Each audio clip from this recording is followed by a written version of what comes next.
Kita ke politik tanah air sebentar. Sejauh ini, Bosman mungkin satu-satunya orang yang masih belum percaya tahun 2024 bulan Februari tanggal 14, Indonesia akan mengadakan Pilpres. Cukup gila ya pernyataan Bosman ini. Apa alasannya? Pertama-tama sepertinya dana yang diturunkan untuk menyelenggarakan pemilihan raya tersebut belum terlihat. Dana tersebut besar, lebih dari 120 triliun kalau tidak salah. Gedenya minta ampun. Di mana sejauh ini belum melihat adanya kegiatan yang masif dari KPU beserta jajarannya yang akan melakukan persiapan pesta akbar tersebut. Misalnya membuat kotak suara. Juga peraturan menterinya juga belum ada. Menteri Dalam Negeri kalau nggak salah harusnya mengeluarkan. Tapi ditunggu aja. Lalu ada isu bahwa tahun 2023 adalah tahun resesi. Oke, baiklah, kita anggap saja kita percaya 100% akan ada resesi. Tapi kok tidak ada persiapan yang didengungkan ke masyarakat semua? Misalnya masyarakat harus ngapain ketika rupiah 16.500 terhadap dolar, atau rupiah jadi 18.000 terhadap dolar, atau ketika daya beli turun nggak bisa beli jualan-jualan mereka.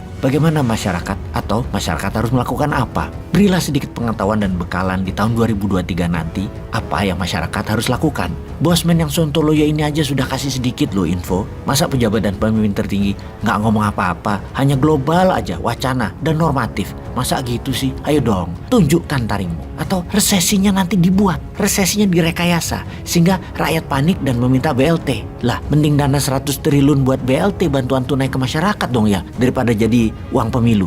Tunda aja 3 tahun lagi. Nanti pas senang tahun 2027 baru Pilpres. Bagaimana? Hayo, siapa yang bisa larang pemilu itu ditunda dan baru nanti tahun 2027 dilaksanakan? Sulit kan? Rakyat pasti pilih BLT, gitu kan? Jadi kita bagaimana? Ya lupakan politik dulu. Nanti kira-kira di bulan Maret atau Mei 2023, nah itu ketahuan lah.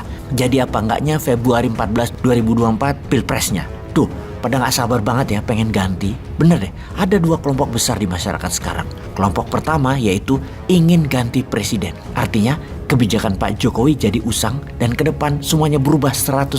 Tidak melanjutkan apapun yang orde Pak Jokowi kerjakan, tetapi mengerjakan yang lainnya. Atau lanjutkan Pak Jokowi, artinya program IKN dan sejenisnya berkelanjutan. Itu belah duanya. Apa yang diartikan dengan melanjutkan? Melanjutkan artinya tetap kerjasama dengan Tiongkok untuk keduk sumber daya alam. Bernegara, para elit oligar tetap di sekitar pejabat alias tetap membela oligar. Atau juga cara bernegara tetap dengan hutang pembangunannya. Dimana per hari ini sudah naik lagi jadi 7.500 triliun hutang bernegaranya. Nggak tahu lagi deh 2 tahun lagi ke depan mungkin sampai 11.000 triliun kali ya.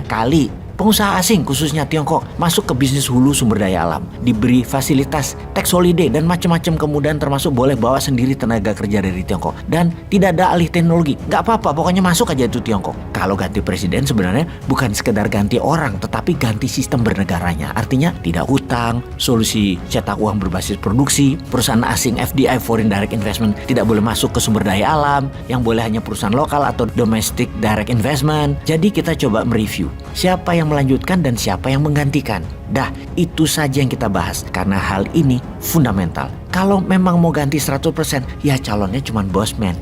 Tapi enggak lah, Bosman enggak usah dihitung. Idenya saja yang diterima. Mengenai MMT usulan Bosman, sehubungan banyak buzzer rupiah pemecah belah bangsa terus menjelek-jelekan Bosman yang sudah jelek ini dengan mengatakan enggak percaya sama printing money, malah nanti Indonesia bisa kayak Zimbabwe. Kita tanya balik aja ke dia, bagaimana cara Jerman sejak Perang Dunia ke-1 yang kalah perang di tahun 1918 kemudian menjadi negara adikuasa superpower di tahun 1933, 15 tahun Jerman jadi negara adikuasa.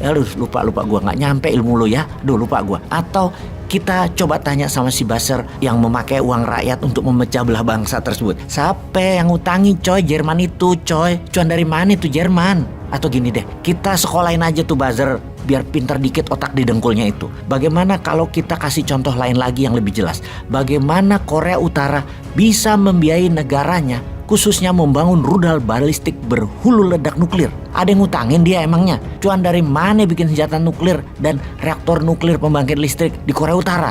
Oke, kita jelasin deh.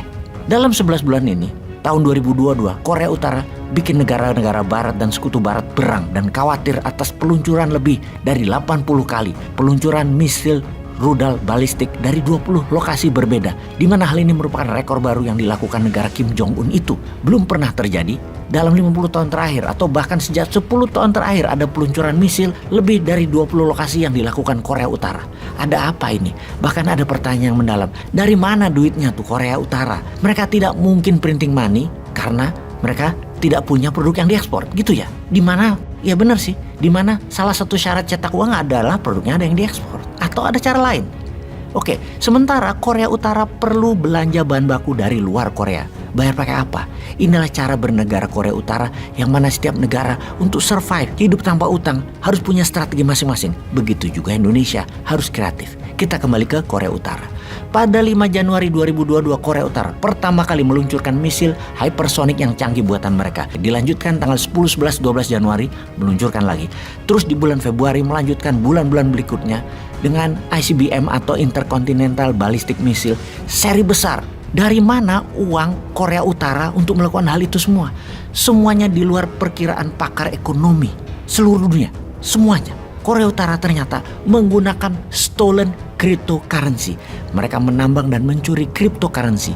Dalam tahun 2020, Cyber Army Korea Utara mencuri lebih dari 200 juta dolar dari aset digital cryptocurrency. Di tahun 2021, Data Intelijen Internasional mendapatkan data bahwa Cyber Army hackernya Korea Utara stolen, mencuri digital aset cryptocurrency diperkirakan mendekati nilai 500 juta dolar. Bahkan tahun ini, Cyber Army Korea Utara sudah merampok nge-hack online game senilai 1 billion dolar. Data uang yang dicuri Korea Utara kalau dijumlahkan sejak tahun 2019 hingga saat ini adalah sebesar 3 billion dolar. Pyongyang mengumpulkan uang dari serangan cyber terhadap cryptocurrency. Korea Utara memiliki ribuan hacker kelas dunia di mana setiap tahunnya kampus militer mencetak ratusan hacker baru. Semua ini dikelola negara. Korea Utara melakukan strategi ini sejak tahun 2010. Digital aset cryptocurrency ini adalah dolar valuasi nilainya dan inilah underlying Korea Utara mencetak uang mereka di dalam negeri. Hacker Korea Utara kategorinya adalah ace cybercrime atau ace hacker, the best of the best dan jumlahnya ribuan. Mereka decoding Microsoft, mereka hack crypto mining, membuat virus komputer, memecahkan coding berbagai sumber kekayaan dunia termasuk kekayaan negara. Windows Operating System adalah sistem yang sudah dipegang codingnya oleh hacker Korea Utara sehingga bisa masuk di data 130 negara lebih lainnya. Hal ini sudah banyak didata oleh para counter hacker Cyber Army banyak negara maju dunia. Namun belum pernah sekalipun berhasil dikalahkan hacker Korea itu. Biro 121 adalah divisi serang cybercrime Korea Utara yang sangat ditakuti di seluruh dunia. Sangat canggih, rumit, dan jenius. Biro 121 adalah pasukan khusus cyber bagian dari elite agency spy-nya Korea Utara. Diperkirakan dalam tahun-tahun ke depan ini, hingga puluhan billion dolar akan dirampok di seluruh dunia berbagai digital aset selain kripto seperti NFT, saham, forex, dan banyak lagi. Maka devisa negara Korea Utara akan menjadi tebal. Printing money dikuatkan underlying-nya stolen crypto. Jadi selain memiliki senjata nuklir, Korea Utara sudah menjadi musuh yang menakutkan bagi dunia bisnis dan negara lemah pertahanan cybernya. Pinter ya si Kim Jong Un itu. Kayaknya kita harus belajar bernegara ke sana juga kayaknya.